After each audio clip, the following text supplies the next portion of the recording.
Hi, welcome to this video. We're going to go through the AS biology paper from 2018, and that's the second paper, the depth in biology paper. Now there's two ways you can do this. Either you can have a go at this paper for yourself by following the link in the description, do the paper and then come back when you're ready to mark it, or you can kind of just sit here, fill out the paper as you go, and see the kind of thought process behind answering the questions. So there's two options. Let's get started. Okay, so first question. This is a simple recall question. Here we see the structure of an amino acid and just tells us, well, asks us what are these two things.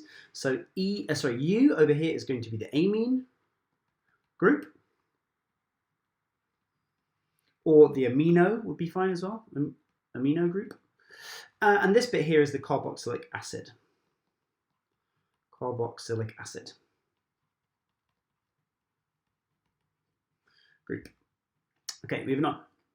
So here we see three amino acids joined together, a very short polypeptide chain. So if we join them together, what is the bond that we're using? So the bond is a peptide bond.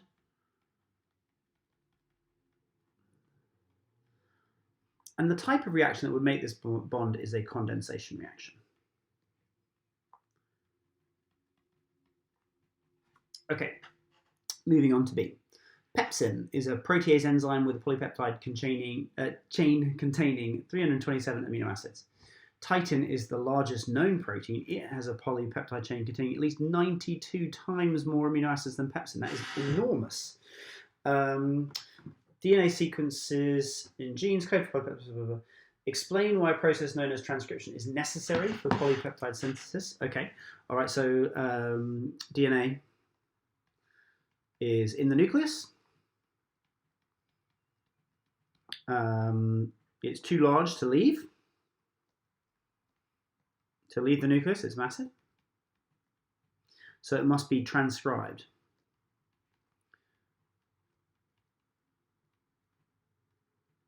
Transcribed into messenger RNA. And then the messenger RNA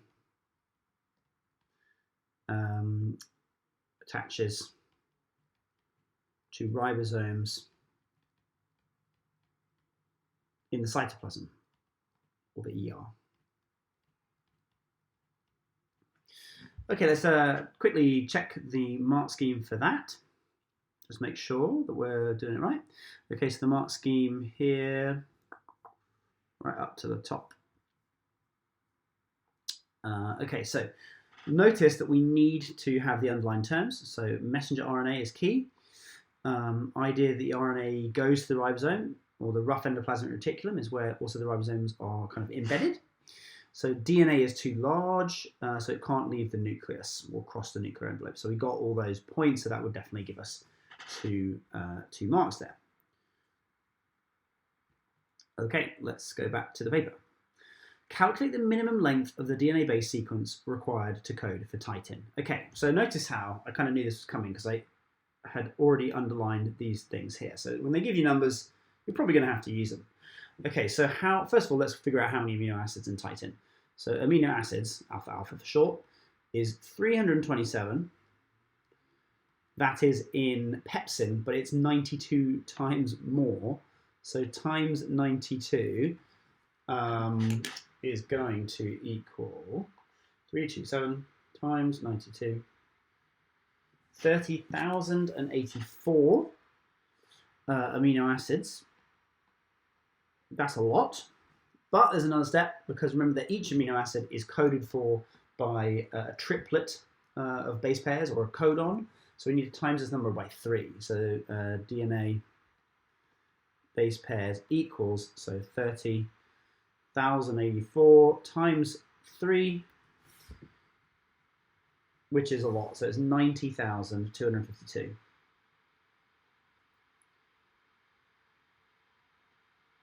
I think that's our answer. Let's check it. I hope they don't make us include a stop codon or something like that. Yeah, 90,252 is fine. Okay, notice that I did sort of mention that maybe it could have been about a stop codon. So why this number here? Well, that is plus the stop codon.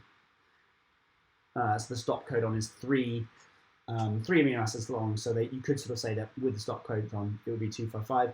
The reason that this is also accepted, if you really want to go deep into it, is because sometimes polypeptides have a methionine amino acid at the start, which is coded for by AUG, and sometimes that's then cleaved off later. So that's why they give you a bit of flexibility, 252, 255, or 258. So interesting one. Okay, now we're going to go on to the next one. All right, okay, so I dropped in a picture here just to help us visualize different types of protein. So titin is a fibrous protein, as is collagen. Here is a picture of collagen. Pepsin is a globular protein, as is myoglobin, which is has a picture here. So this question is a 6-mark question. Now, always in 6-mark questions in biology, what's really, really important is do everything that the question asks. So just really check, you know, everything that it wants you to do. So it says, compare the properties and the functions, my computer's going weird, of fibrous proteins and globular proteins. Okay, so properties, functions, fibrous, globular in the human body. So maybe when you're planning this, you could almost make a table to the side or somewhere. Okay, so that's how I'm going to do it. I'm going to sort of show you the plan of it, and then you would write that. So first of all, let's make a little table. So we need to talk about the properties. And we need to talk about the functions. And we need to talk about fibrous. And we need to talk about globular. So this is a 6-marker. So how much should we say about each thing? Well, you know, if we said 2 points within each quadrant, within each of these quarters, that would be 8 things. So that would be a good idea just to get us going. Okay, so what about, and maybe we should even say sort of 3 points in each thing, just to be doubly sure. Okay, so fibrous properties tend to be insoluble. Whereas globular, they tend to be soluble. What else? Properties, they tend to have, fibrous ones tend to have a repeating amino acid sequence, whereas globular ones tend to have a variable amino acid sequence.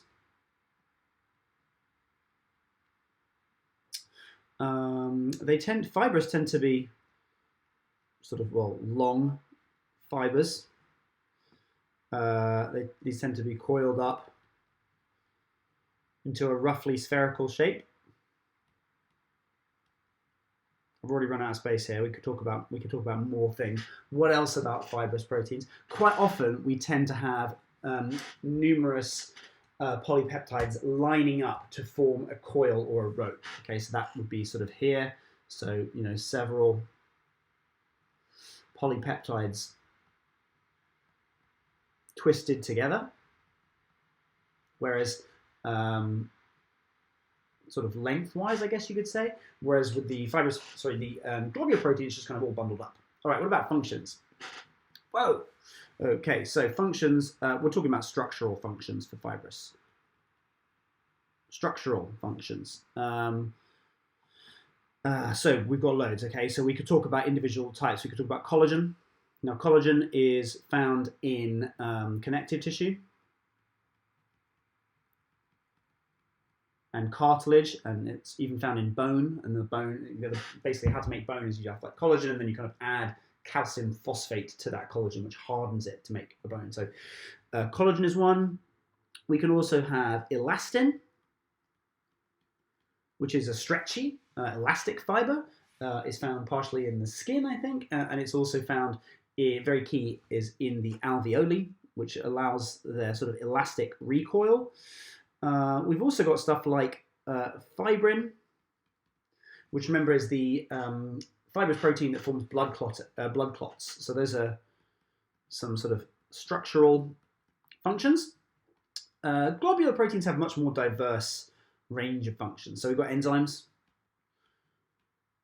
you know, like catalase, for example. We've got transport proteins, like hemoglobin. and various other plasma proteins in the blood that carry things around, like ferritin, I think, is one that carries iron around in the blood, for example. Enzymes, transport proteins. Well, what have we got? We've got hormones. We've got antibodies and all sorts. Okay, so if you lay it out like that when you plan it, then you're not going to go wrong. Okay, so now let's have a look at the mark scheme and let's see how we would have done with this sort of answer if we sort of convert it into text. Okay, mark scheme. All right, here we go. Now, first of all, thing to notice is the level descriptors. So what we obviously want is an answer like this. Okay, level 3, 5 to 6. A detailed comparison, let's highlight this, a detailed comparison of the properties and of the functions of fibrous and of globular proteins, essentially hitting each of those 4 quadrants. Okay, if you didn't quite do that, a comparison of the properties and or the functions of fibrous and globular proteins. So basically that would be talking about fibrous and globular, but maybe not talking about the functions and the properties, maybe just talking about the functions and forgetting about the properties. And then 1 or 2, basically not so good. So let's sort of look at the mark scheme here. First of all, globular proteins properties, okay? Soluble. Did we talk about that? I think we did. Spherical ball shape, yes. Tertiary structure, specific shape complementary to another molecule. I didn't talk about that. Could have talked more about prosthetic groups, actually. Didn't say that. They also tend... Oh, this I should have missed out loads. Temperature, they tend to be pH sensitive, but they tend to be hydrophilic on the outside. I want to just go back to my diagram to show you what that means. So if I look over here, if you think about myoglobin, it is in water. Okay, so if there's water all over around here, then any amino acid which is on the outside tends to be hydrophilic. Okay, so it can form sort of interactions, temporary hydrogen bonds with the water around it, whereas potentially I could sort of highlight the inside, sort of in this area, would be sort of more hydrophobic because it's kind of binding to itself, but the outside, okay, so I'm covering sort of pink is hydrophobic amino acids basically, and I'll colour in blue for sort of hydrophilic amino acids would be on the outside of the molecule facing the water. So that's how you sort of get how the hydrophilic and hydrophobic parts of the protein kind of face. Whereas within the fibrous protein, you tend to get more, quite a lot more hydrophobic interactions because the hydrophobic interactions tend to sort of stabilize the interactions between the kind of twisted fibers that kind of wrap around each other. Okay. Okay, let's go back to the mark scheme. Loads more good stuff to say here. Okay, so functions of globular proteins. There's so many. We did talk about enzymes. Named enzyme, a specific role. Catalase, for example, you could have got credit for that. Hormones, a named hormone. So, for example, insulin. Antibodies for immunity. Opsonins and antitoxins and agglutinins. This is just going into more detail about the roles of antibodies, because antibodies can act as any of those things. Those are all antibodies. Opsonin, when it kind of sticks to something and means that macrophages can attack it more readily. Antitoxins, when it binds to a toxin and neutralizes it. And agglutinins is when it just kind of clumps together lots and lots of viral particles or bacteria and makes them easier to kind of find and ingest if you're a phagocyte. Transport substances, so we talked about maybe hemoglobin. So that's down here, transport substance in blood. We didn't talk about this, to package or organize DNA. This is referencing histones. Histones are a globular protein. So many things to talk about there. Right, what about, fibrous proteins is up here. So let's now look at fibrous proteins. What did I say? I did say they're insoluble. I did say they tend to be long filaments or ropes or strands would have been a good term to use. They're strong and tough. They are flexible. I didn't talk about that. So collagen is flexible, has tensile strength, but it can kind of bend, which is useful for tendons, of course, because your tendons need to be strong, kind of longitudinally, but they need to bend round your joints and stuff. So what kind of functions do we have? So I don't know why I highlighted glycoprotein. I don't think it should be there really. Okay, so collagen for structure in bone, cartilage, connective tissue, tendons, ligaments, Fibrin, we talked about that, blood clotting. Keratin, forgot about that one. Keratin in skin, hair, and nails is a fibrous protein. Elasticity, so we talked about elastin, for example, in the alveoli.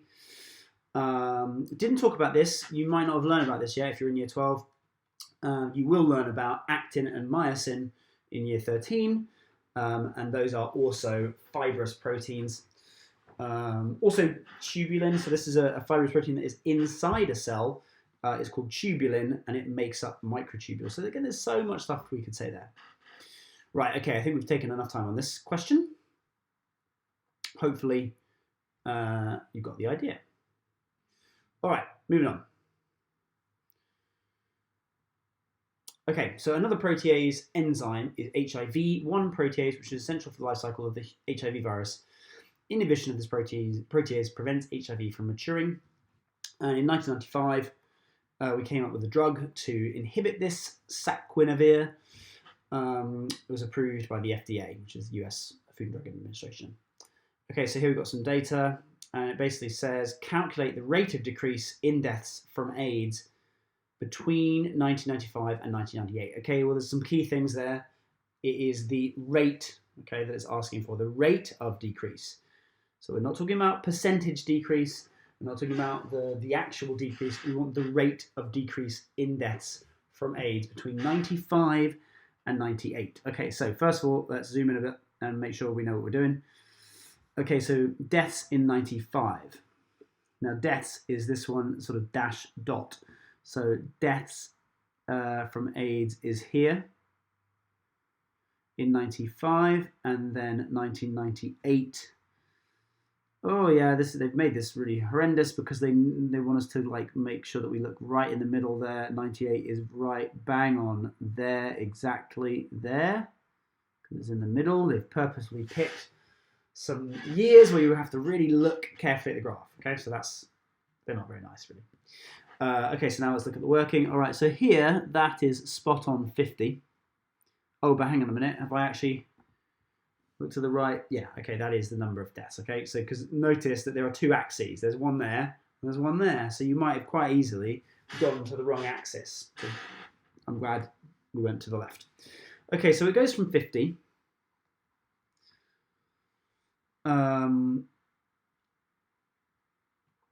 to 22.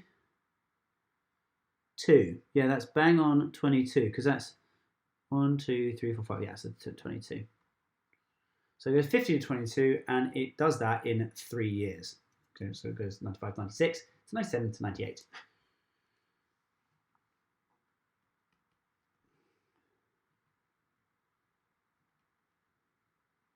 So therefore, that is a change of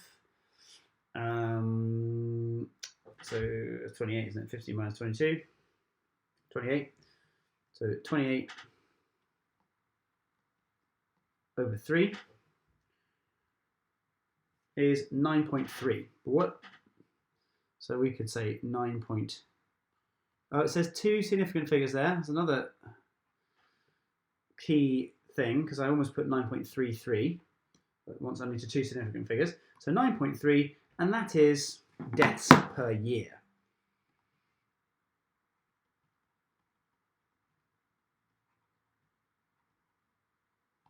All right, let's check the mark scheme next. I'm not entirely sure about that. And see how we did.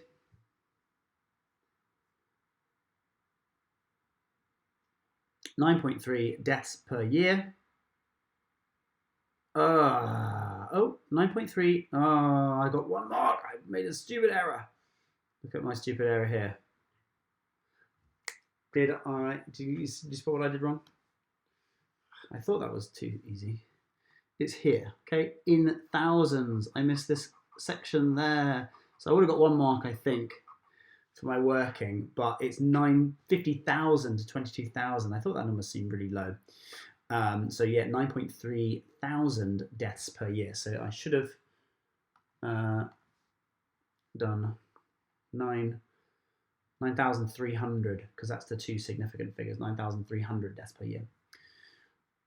A student looking at the data in figure 1.3 made the following conclusions. The decrease in deaths from AIDS after 95 is because of the use of saquinavir by HIV patients. Well, we have really no idea. It does say suggest why this may be invalid based on the but it does say based on the data in figure 1.3. Okay, so why is making this jump to conclusions is too much based on this data? Well, because new AIDS diagnoses are decreasing.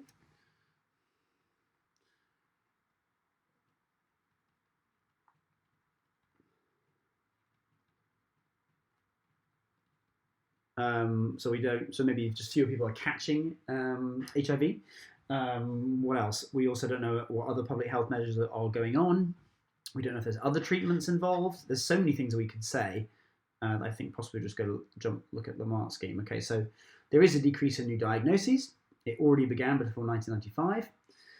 The peak or the plateau in deaths had already sort of peaked from 1994. And there's no change in the rate of increase in people living with AIDS before 95. No change. There's no change in, or there's the same rate of increase in people living with AIDS. So people are continuing to live with AIDS based on the graph. Let's see that. Yeah.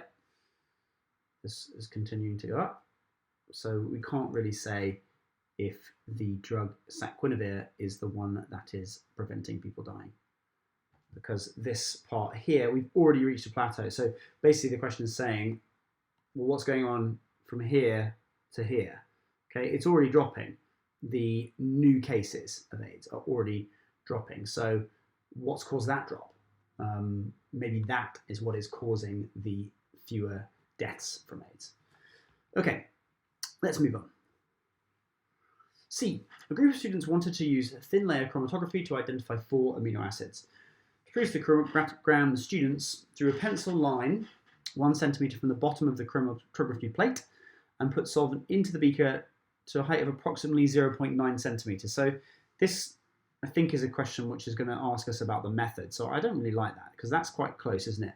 So 1 centimeter, 0.9, I think that's too close because the solvent might, if it moves at all, if you swish it about, it might swish the amino acids about. So I don't love that. Held the chromatography plate firmly in their middle with their hands. Okay, that's bad as well. Okay, that's bad. What should we do? Hopefully you know.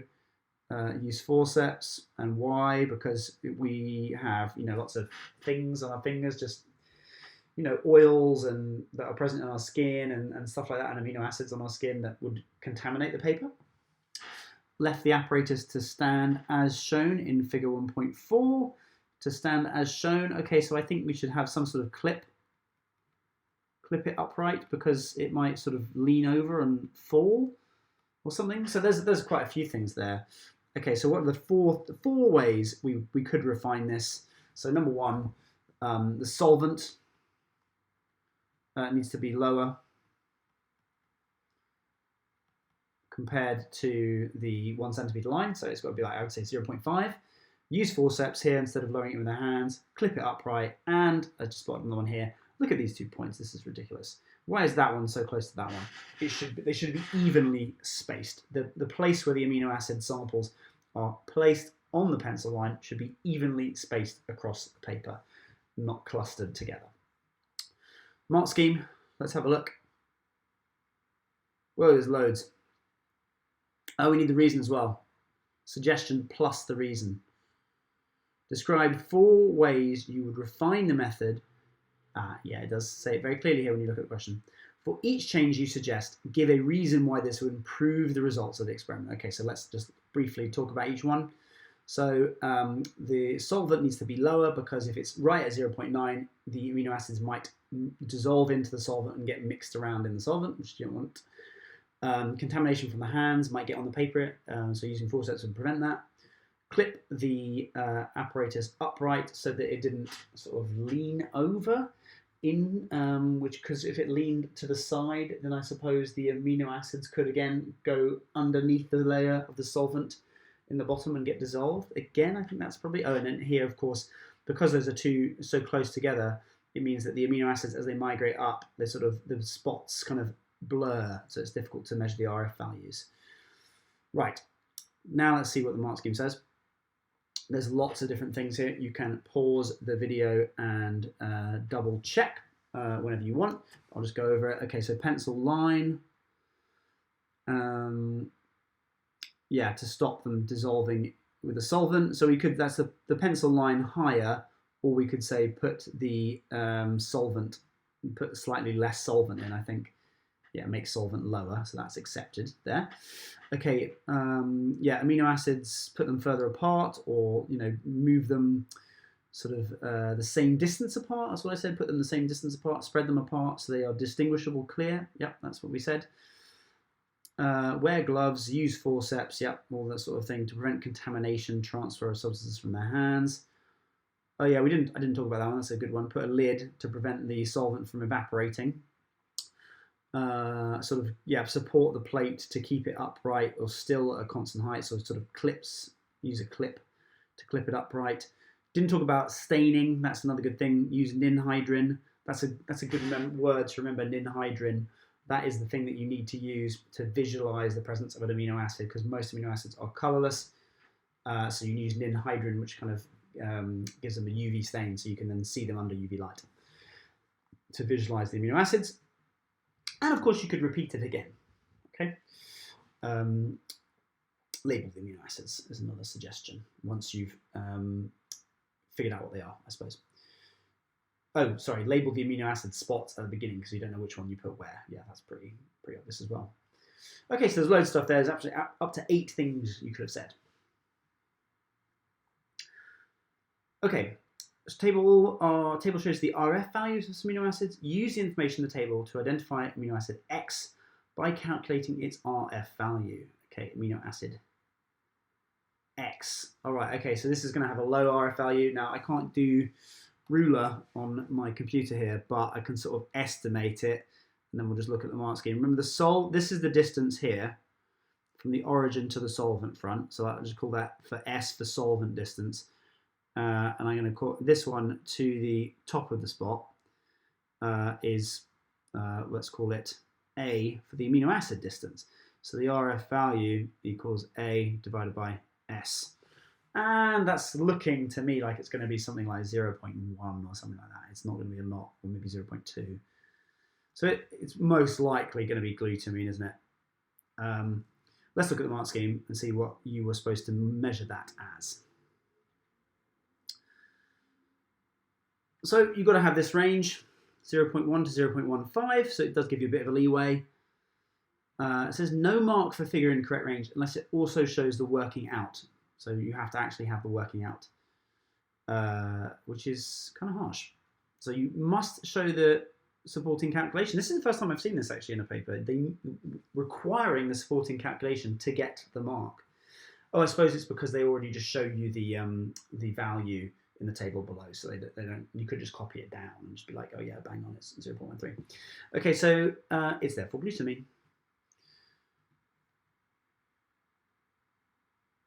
Right, back to the paper.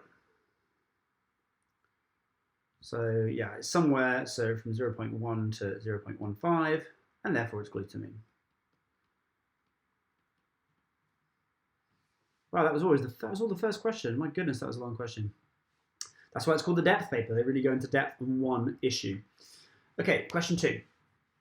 Here we have an ECG from arrival. So this is the arrival into hospital, and then sort of regular rhythm after it's settled down.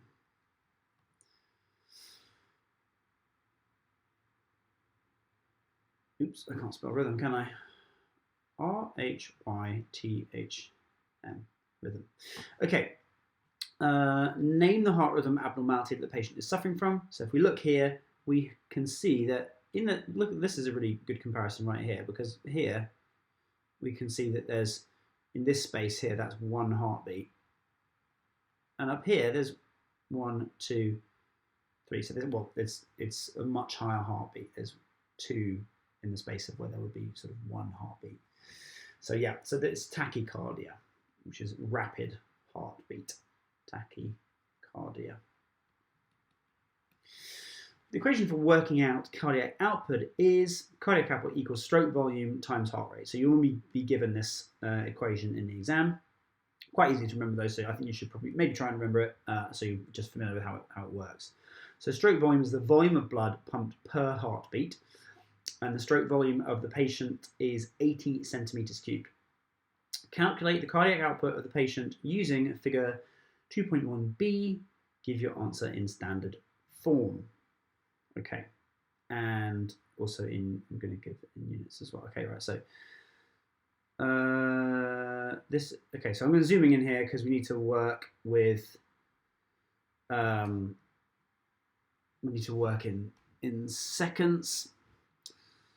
This is irritating, I don't like these. I presume this is times 0 here. Yeah, it must be. So this is times 0. So how many heartbeats in the total time? Well, so this is 0, 1, 2, 3, 4, 5, 6, 7 seconds is right there. And in fact, what is this here? I can't tell. I need a ruler really to measure this, but this to me looks like, I don't know what that is, but I would say that we should go with 1, 2, 3, 4, 5, 6, 7, 8. There's 8 heartbeats.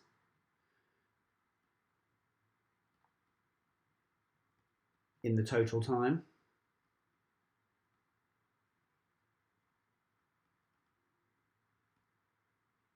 But maybe, you know, it's probably best to go from an easily identifiable point. So I'd probably take this point here, drop it down, figure out what this time is. I'm guessing it's going to be something like 0.8-ish, but I haven't got a ruler, so I can't work it out. And then I would go to the end here. And then, so I'd say there's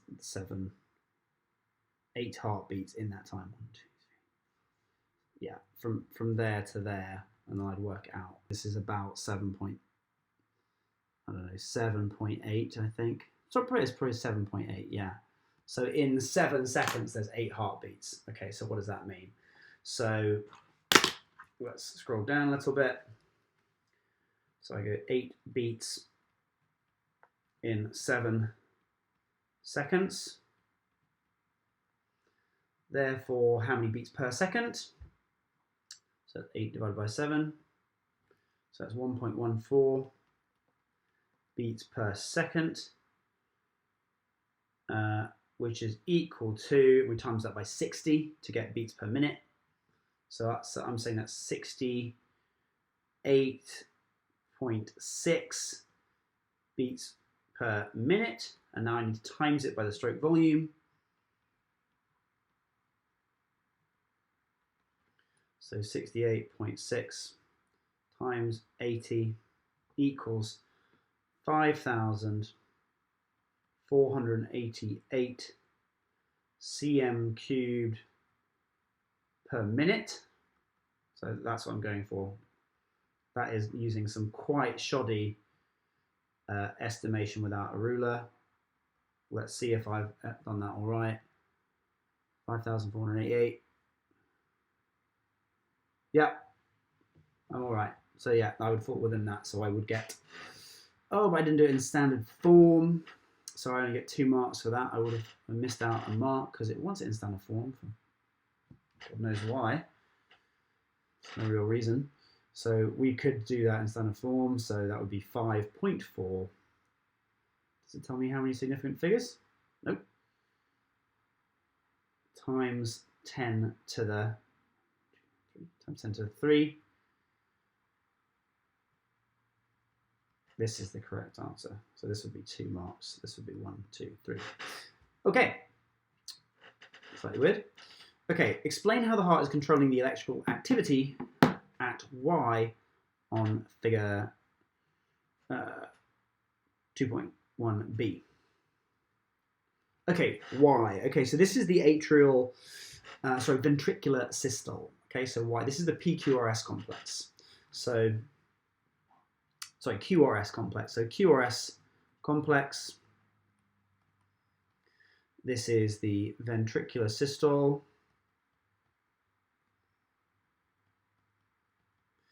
And the wave of depolarization.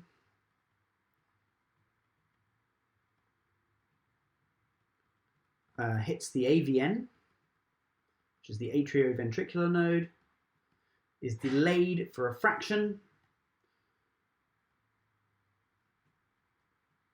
down septum, then passes down the septum to the apex.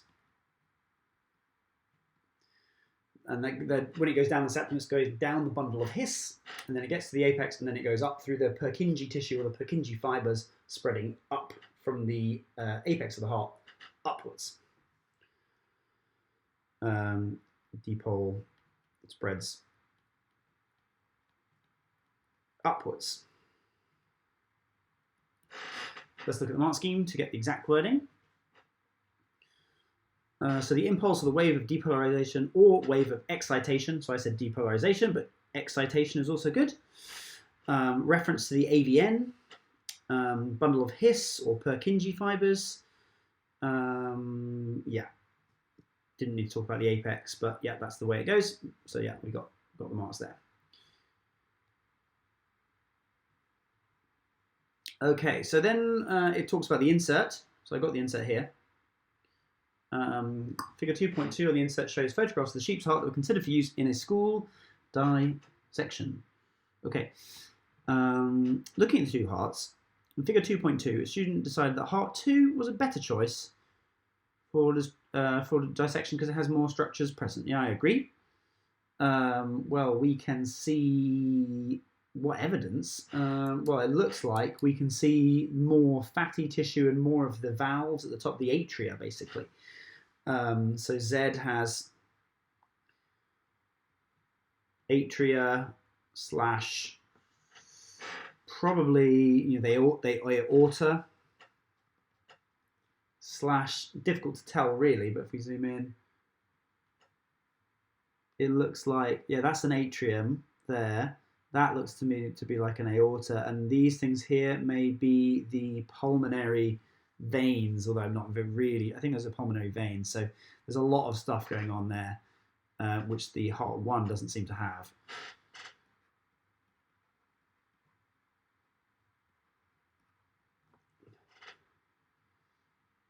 Yeah, so maybe it's worth just sort of quickly labeling this, just in case you're wondering what's going on.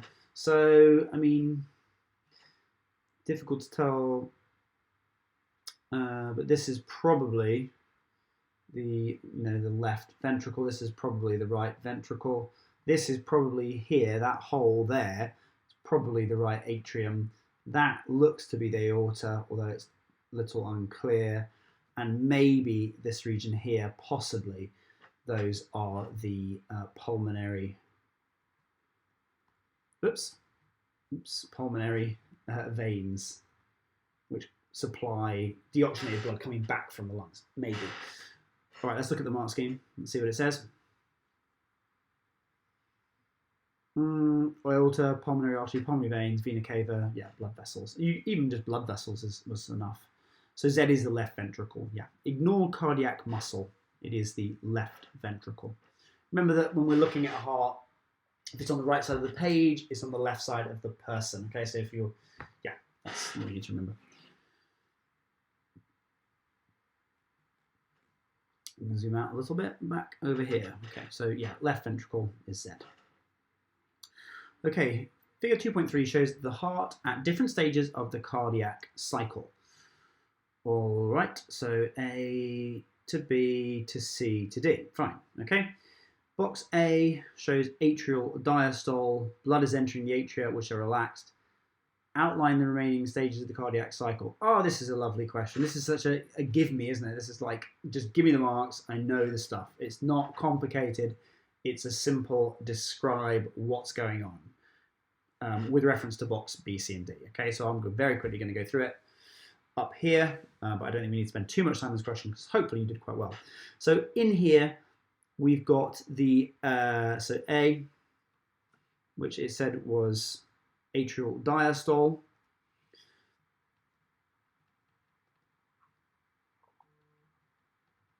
And we've got the filling, okay, so we've got filling of atria. Also notice that the atrioventricular valves are open, etc. Okay, B, we've got probably still,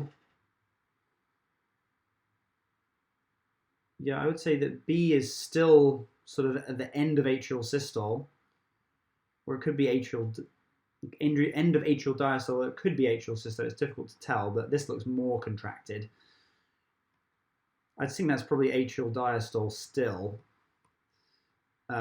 Filling of ventricles. So AV valves are what? Actually, no, let's call it, I think, based on the fact that the valves are now kind of like that, so I'm going to say it's atrial. No, I'm going to say diastole because there's still blood going in there. And if it was contracting, those, I don't think those would be open. So filling of ventricles, AV valves open. Blood is filling up the ventricles. C, now this has got to be atrial systole because we're really squeezing the blood out of the atria into the ventricles. So AV valves still open. So we're sort of maximizing, if you like, the filling of the ventricles because they're just really being packed with as much blood as possible. And then D, this is the ventricular systole. And the key thing to notice here is the AV valves are closed.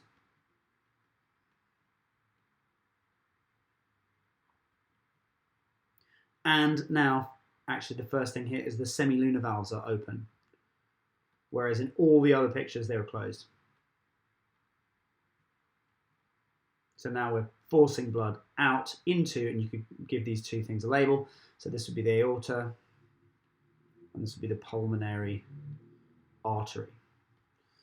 So I suppose the difficult thing here is just recognizing sort of that, you know, that actually most of these pictures are kind of talking about things that are occurring in the atria. So it's an atrial diastole, then maybe early atrial systole or the end of the diastole, and then kind of the final bit of atrial systole, and then into ventricular systole. Let's see what the exam board says. I'm interested what they say B is because it's not really clear in my mind. Let's look. Okay, so first of all, let's look at the levels of description. We've got to have a detailed description with references to all the pictures. Okay, just talk about them at all points. All right, okay, so they have said that B is atrial diastole, also ventricular diastole. The atria are relaxed, the ventricles are relaxed. Blood is flowing through the atrioventricular valve. Blood is entering the atria and is entering the ventricles passively, okay, passively. So just because of the flow of blood around the body.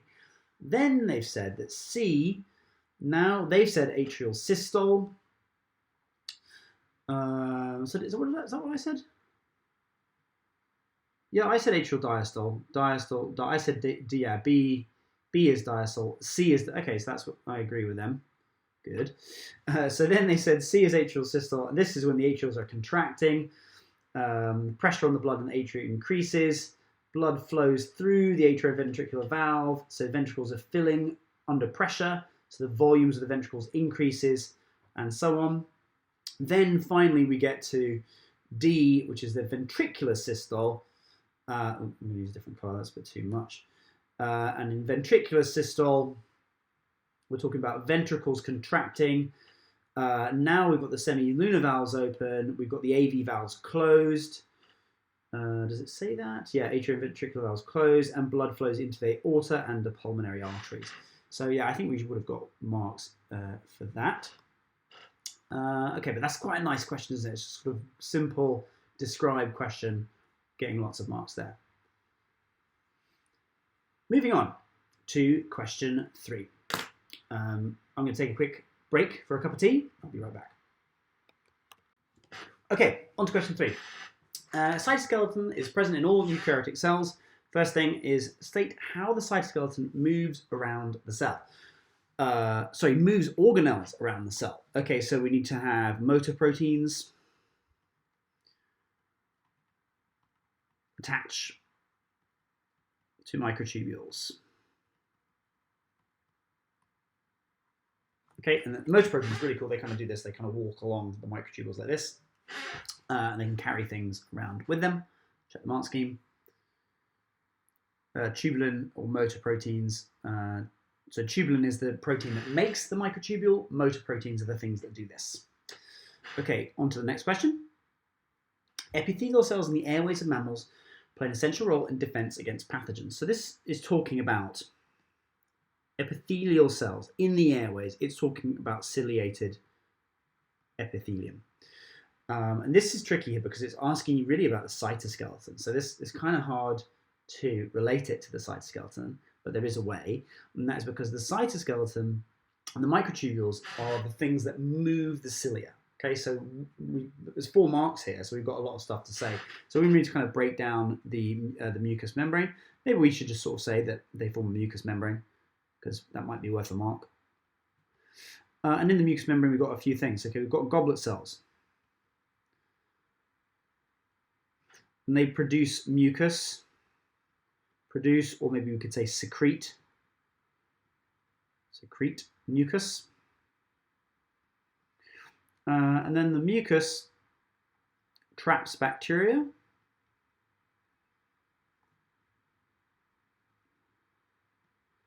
And then we could say that maybe there are macrophages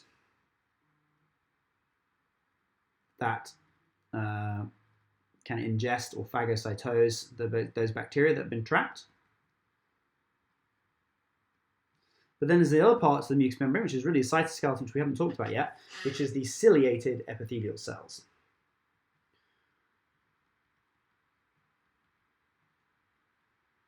And it's really the cilia that waft or move the mucus. They kind of do this. They kind of wiggle like that. So they kind of carry the mucus up. So they waft the mucus or move the mucus or transport the mucus up to the top of the throat, and then you basically swallow it and it goes into stomach acid. And this cilia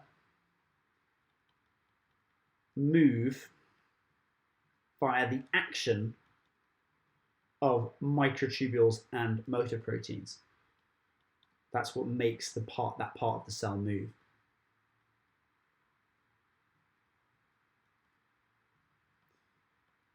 So yeah, without the action of microtubules, without the cytoskeleton, we'd be getting a lot more lung infections because the ciliated epithelial cells would not be able to do their thing. Okay, so there's the mark scheme there. You can pause that for a sec and double check your answer.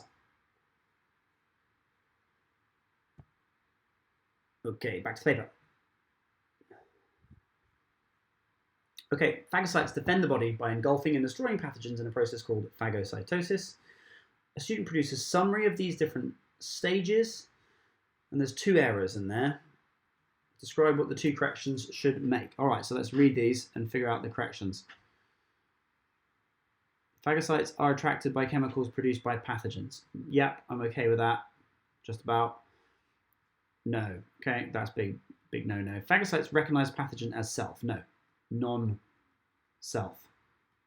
Non-self, or we could have said foreign. Okay, so they know that it's not part of the body.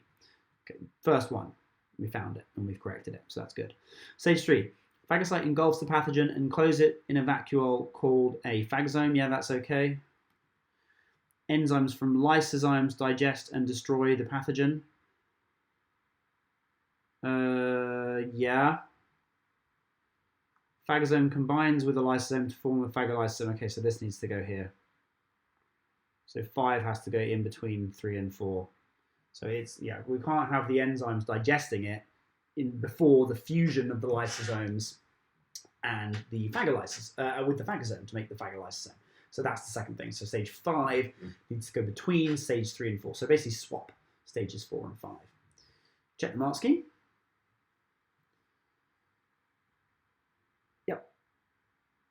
Yeah. Cool. Good. All right. Moving on. Antibodies are defensive proteins carried in the bloodstream. Figure 3.2 shows the simplified, incomplete structure of antibody. Okay, well, we're missing the other bits of the Y. So these are called the heavy chains. So we're missing the light chains, and they basically go here. I'm trying to get the exact shape accurate. So we've got the antibody binding, sorry, the antigen binding region, and then we've got the light chain. It's kind of like that. Do they go down a bit? I think it's like that. That's good enough, I think. Check the mark scheme. Minimum of 1 light chain drawn on outside of heavy chain, fine. And label to light polypeptide variable region antigen binding site. Label line not touching. Light chain should start at tip of arm of Y and be 25 to 50% the length of the heavy chain. I think that's fine. Oh, it says drawing and labeling. Look, drawing and labeling. Oops, that's label. So I'm rushing, so I'm trying to get this video done. Okay, well, this is the light chain. We could label.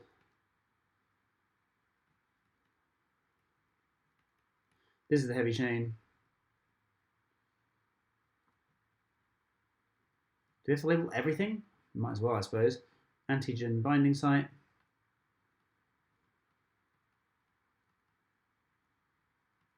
Of course, we could, I don't know, we need to label everything. That's a disulfide bridge.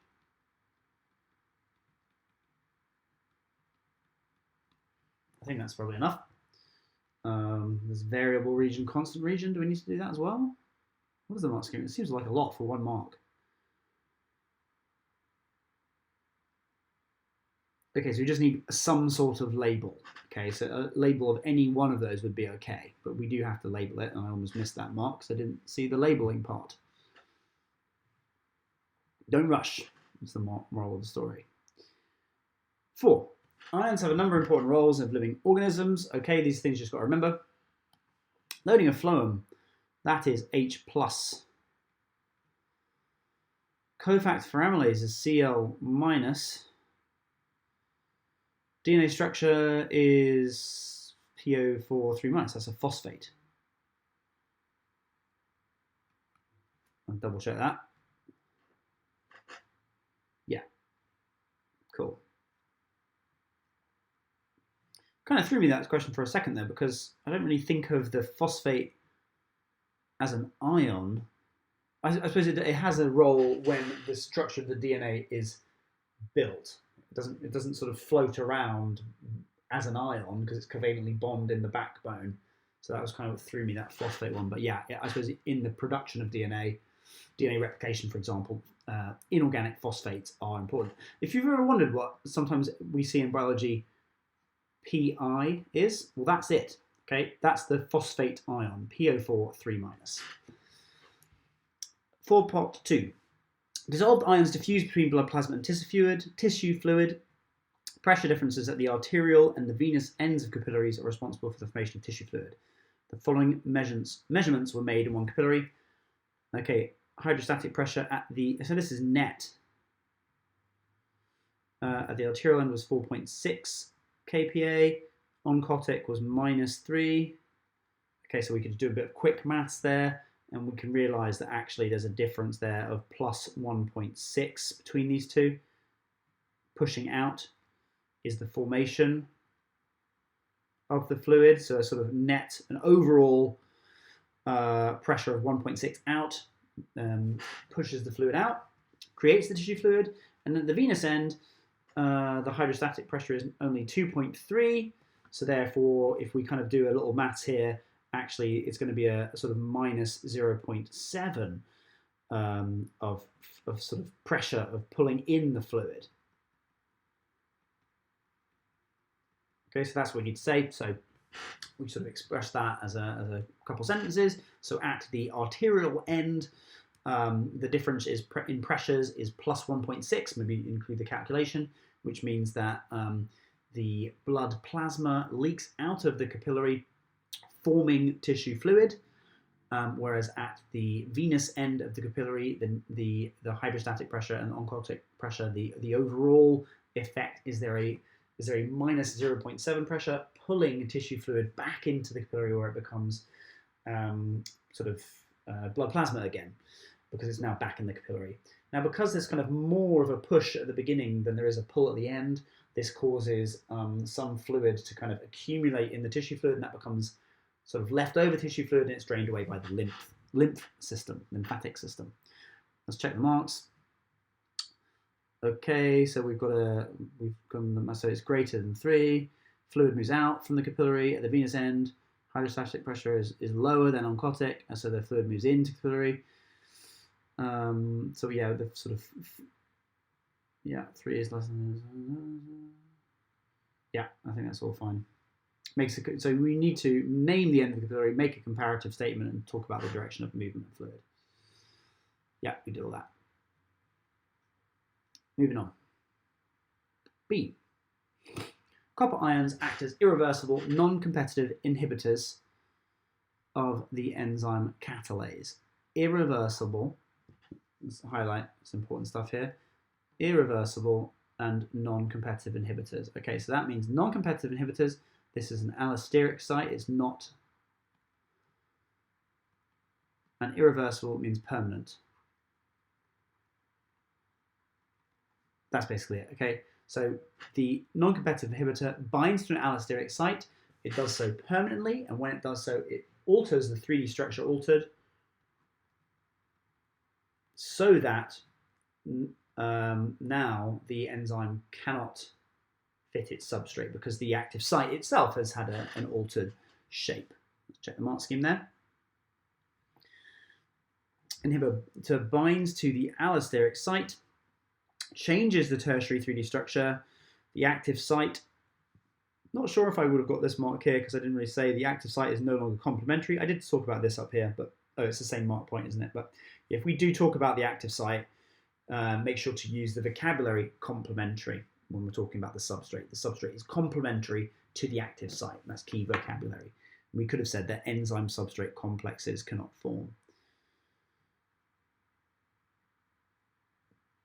Okay, catalase is found in all living things. They're exposed to oxygen because hydrogen peroxide is produced.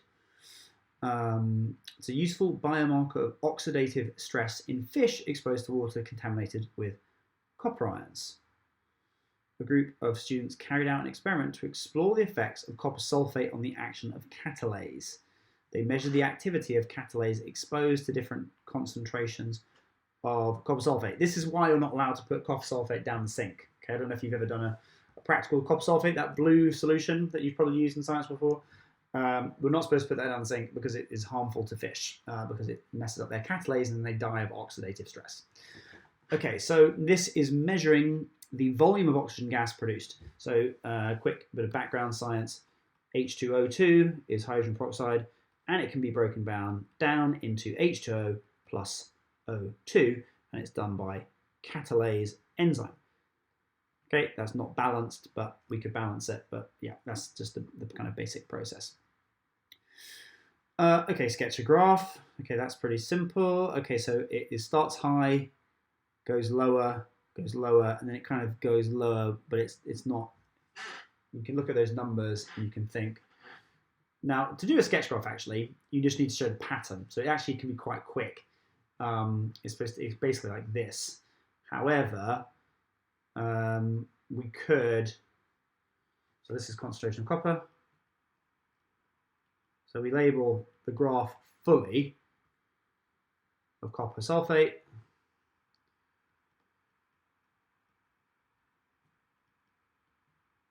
And we put the correct exact units on it. It's a bit long, but we got to do it. Moles, dm minus 3. Now, a sketch graph does not have numbers on it. We do need to put the correct labels on it. Volume of oxygen gas produced. Again, we write it out in full. Volume of oxygen gas produced. Is it cm cubed per minute? No, it's just cm cubed. And then it's basically this trend is something like that. Whoa, that didn't go well. It's supposed to be a smooth curve like that. Okay, let's check the mark scheme. We've gone all the way to the top.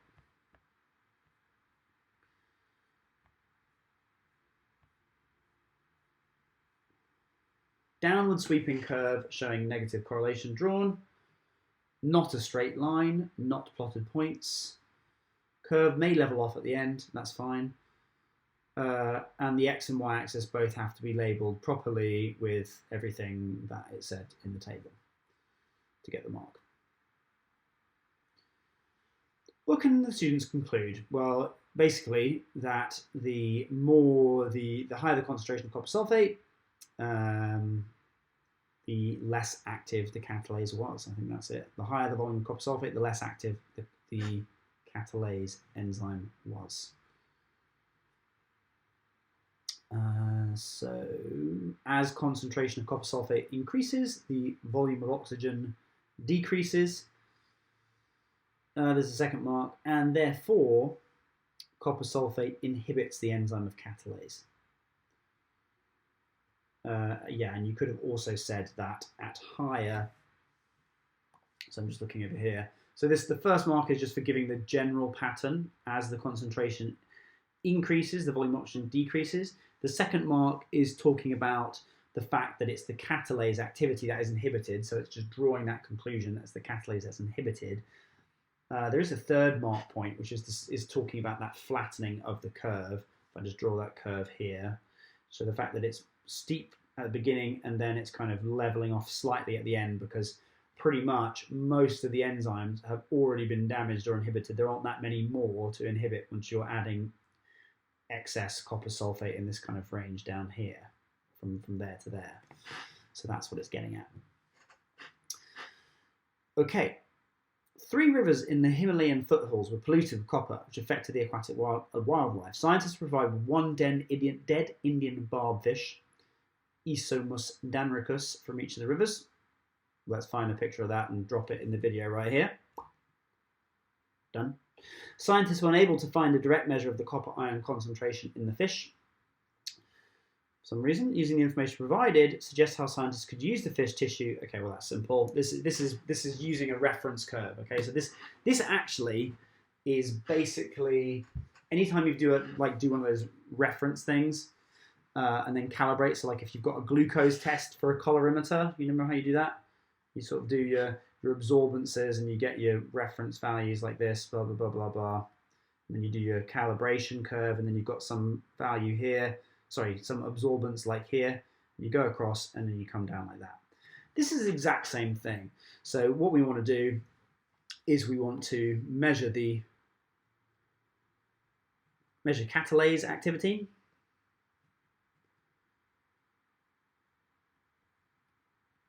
Of the tissue. Okay, and then so we would have to compare it to known catalase activity. Compare it to known catalase activity in reference tissues in lab, and we could even do a range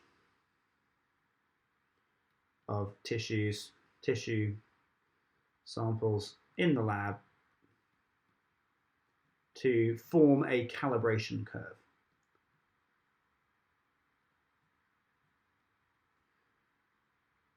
You know, I probably actually would put a little graph like that to the side, because it might be, because I bet this mark scheme has something like show the idea of this, and if that could be, you could get a little mark for just having done this sort of thing. So I would put that probably in the side there. That's your thing, that's your value, you go across and then you go down, and then that is your copper. Okay, let's look at the mark scheme for that. Compare, measure, test catalase, oxygen produced, experimental data, further experimental detail. So that's kind of the idea of a reference curve. Measure oxygen gas in a given time. Less oxygen catalase activity means more copper pollution. Use graph to estimate the copper ion concentration. Yeah, that's what we talked about. There's loads of marks there. There's actually 5 marks there. Pause the video if you'd like to have a further look at that mark scheme, but that's basically the idea. All right, moving on. Getting there. Okay. Elephants protected by the treaty known as the Convention on International Trade in Endangered Species, or CITES. One aim of CITES is to stop extinction, basically. Okay, that's pretty much it. Or protect biodiversity. I'll probably propose extinction, protect, or conserve. We'll say conserve is better. Conserve biodiversity. It's probably the best way of saying it.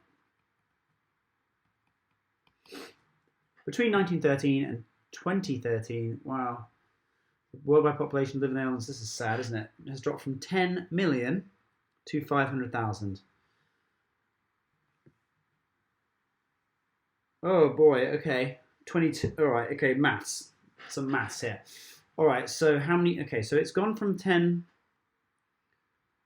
million to 500,000 is 0.5 million. Okay, so that in 100 years, it has divided by 20, hasn't it? Okay, because 10 million to 1 million would be divided by 10, but it's divided to gone to a half. So that's divided by 20 in 100 years. So divided by 20 in 100 years. So this is asking me, what about 1913 to 2213? So 1913 to 2213 is, okay, so that's 20, 21, 20, it's 300 years. So therefore we could do divided by 20 cubed, okay? So divided by 20, divided by 20, divided by 20 equals divided by, it's not 400, is it? 20 times 20 times 20. Ooh, 8,000. Divided by 8,000. Ugh. 8,000, yeah, 8,000 times lower.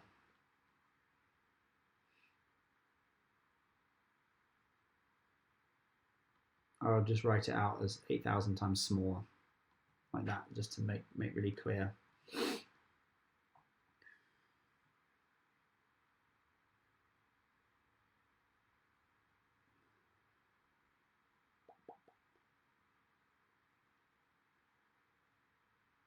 Oh, they've done percentages.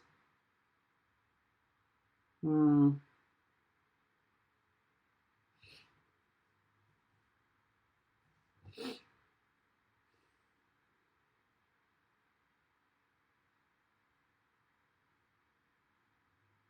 I get any marks for this? Look for...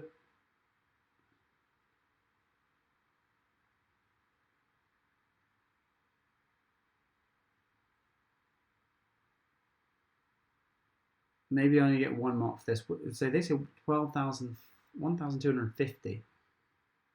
Maybe I just need to do that last bit. I think I would have got 1 mark for this. So 10 million divided by 8,000 is what I want to do. 10 million divided by 8,000. Oh yeah, okay. This is what they said. Equals 1,250 elephants.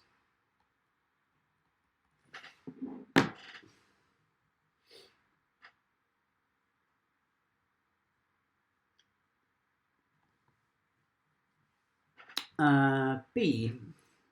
Figure 5 shows the approximate percentage of elephants that were killed illegally in 3 different regions of Africa.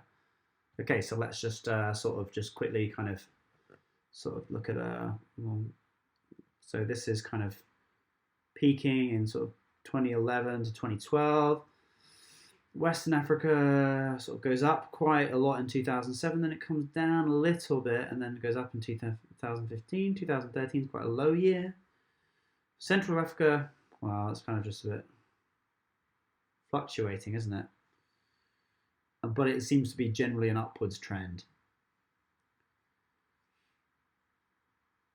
Okay, so what does John Scanlon say? African elephant populations continue to face an immediate threat to their survival from unacceptably high levels of poaching for their ivory, especially in Central and West Africa, where high levels of poaching are still evident. There are some encouraging signs, including in certain parts of Eastern Africa. Okay, so well, first of all, let's go for the encouraging signs part. Let's start with some good news.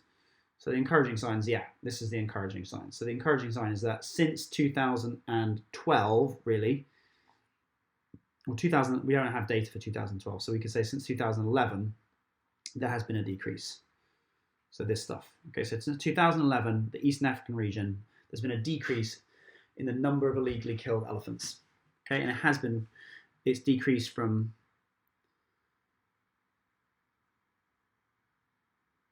60% of the illegally killed elephants down to 40% of the illegally killed elephants, I guess. Whereas in Western Africa, basically, it's been relatively consistent since 2007, with a slight dip in 2013. And Central Africa, I would say that it looks like there's an upward trend. If we kind of look at the trend here, it's kind of upwards, isn't it? So Central Africa is an upward trend across the whole range. Let's look at the mark scheme and see what they say. In East Africa, poaching number of lead elephants is below 60, lowest, lower, and is decreasing. Decreasing. Okay, so since 2011, that's what we said. Figures quoted to show the trend. Could have given the numbers. We did that actually, I think. So that's the encouraging statement. Did it just ask for that? I thought it asked for...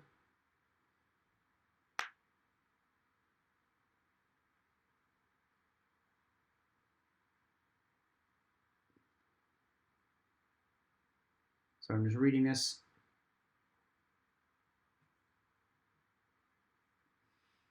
Okay, so it looks like we don't get any marks of really just agreeing with the fact that high levels of poaching are still evident in the other areas. It wants us to mainly talk about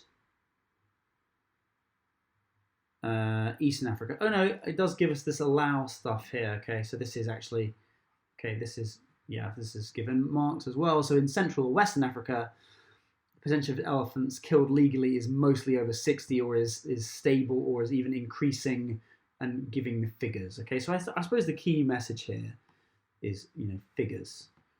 Figures, okay? Figures give you marks. On we go. Is this the last question? Yes, it is. Woohoo! Okay, 6. A group of students were studying a local field, Upper End Meadow. Students sampled plants from the field. Here are the results. Okay, Simpson's Diversity Index. Okay, let's take you through this, okay? So, Simpson's Diversity Index. Now, the best way to do this is to continue this as a table, okay?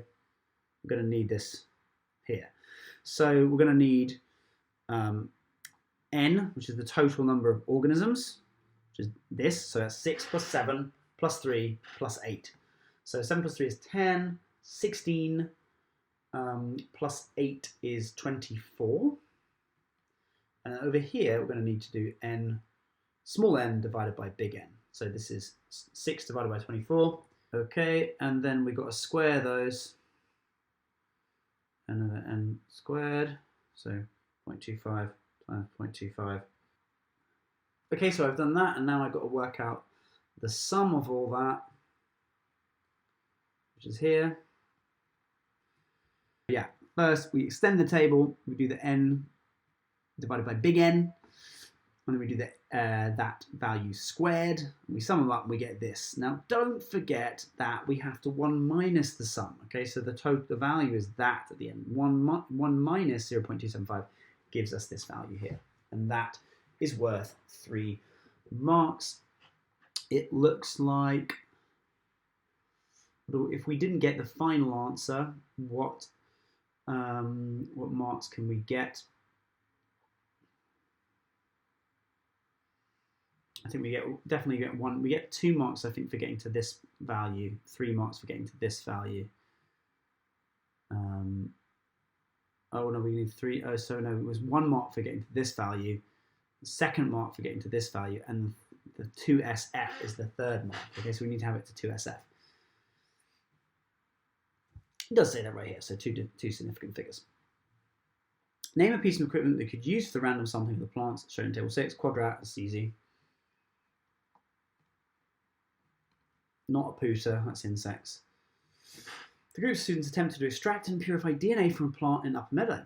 Mix the plant sample with detergent, add salt, add protease enzyme, spool the DNA precipitate onto a glass rod. Okay, well that's the wrong way around.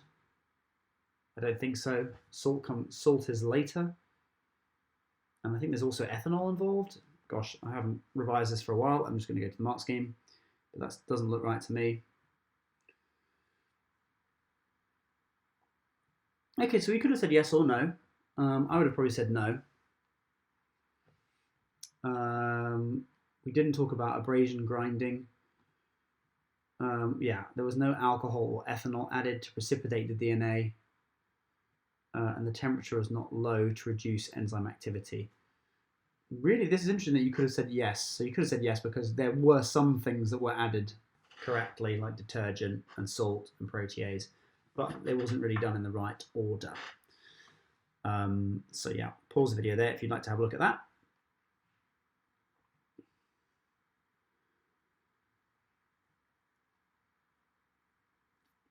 C, the student found 50 animals in a soil sample collected from Upper End Meadow and identified them as follows: 2 click beetles, 24 leather jackets, 23 meadow ants, 1 wireworm. What can you conclude about the species? Evenness shown in the sample soil is not very even. They're predominantly leather jackets and meadow ants, and the wireworm and click beetles are quite low in low numbers, so it's not really a very even distribution of the species there. Okay. Just check the mark scheme one more time for that last question. Yeah, species evenness is low, and you need to give the reason why. Okay, so that's the end of that paper. I hope you found that useful. I certainly need to go away and remember how to extract DNA. That's something that I realised that I can't remember the exact stages of the protocol. But you should sort of have a flick back through that paper, find out which areas you did well in and which areas you need to have a little refresh. See if you can find some videos here on YouTube to help you with that. And I'll see you when we come back at the start of the new term. Thanks. Bye-bye.